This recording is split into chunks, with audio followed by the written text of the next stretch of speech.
Yet, I believe we are live. It looks like we're live, folks. Welcome to Gamcast for Thursday evening. This week has really flown by.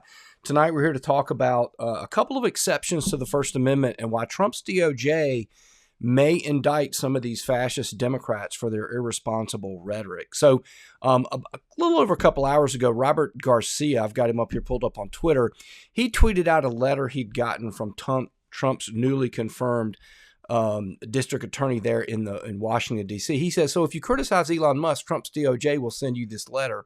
Members of Congress have the right to forcibly oppose the Trump administration. I will not be silenced. Well, he's got a point. They can forcibly oppose the administration, but they can't use language that is accepted for the First Amendment. We're going to go through two of them here. One of them I think might apply. One of them does not apply. They are the doctrines of incitement and the doctrine of fighting words. Okay, so let's take a look at what the DOJ has sent. This is Ed Martin again. He's the district attorney of the District of Columbia. He says, at this time, I respectfully request that you clarify your comments made on February 12th, 2025, so about 8 days ago. And here's what he said. What the American public wants is for us to bring actual weapons to this bar fight. This is an actual fight for democracy. He later goes on and talks about how Garcia famously called Elon Musk a naughty word. It rhymes with Rick and starts with a D. I'm not going to say it. But anyway, you get the point. Now, folks, there's two possibilities that Garcia might have said something that's violative of the First Amendment. If it's violative of the First Amendment, it's not protected, in other words, then he could be prosecuted under laws of D.C. And so here's the first one. First one is incitement. That's Brandenburg versus Ohio. It doesn't meet the Brandenburg test. In order for it to be incitement, it has to be directed at producing imminent lawless action, and it has to be likely to produce such lawless action. So in this case, if he said, hey, meet me at the bar, bring your weapons, and we're going to go find Elon Musk and Doge, and we're going to attack him. That would be incitement, but it's not incitement. It's sufficiently indefinite. Let's go back to here, look at what he said.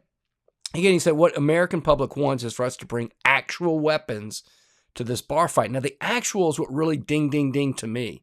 If you'd have just had weapons, what does that even mean? But actual weapons in a bar fight, it could be very close to a famous case in the Supreme Court, Chaplinsky versus New Hampshire. Now, he was a preacher, and he was trying to preach in New Hampshire, obviously, and he got arrested by the marshal. And when he was arrested by the marshal, he called him a fascist, and he was prosecuted, and it got all the way up to the Supreme Court. And surprisingly to me, as a constitutionalist, I'm not a fan of the fighting words doctrine. And to be fair, the Supreme Court has severely limited it since it first came out in the earliest 20th century. But here's the key language from the unanimous decision of the Supreme Court.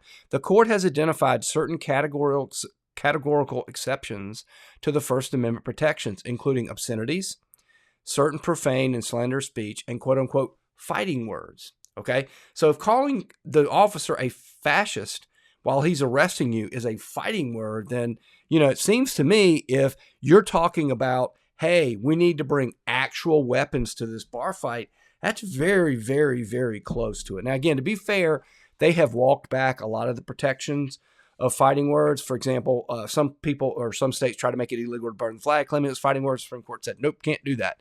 But it's still technically on the books. So if I were Mr. Garcia or these other Democrats, I might be more careful about the language I use. Anyway, folks, if you enjoyed this, please subscribe. That will really help us out a lot. Like, comment, share, and subscribe. If you do, you will see me on the next one.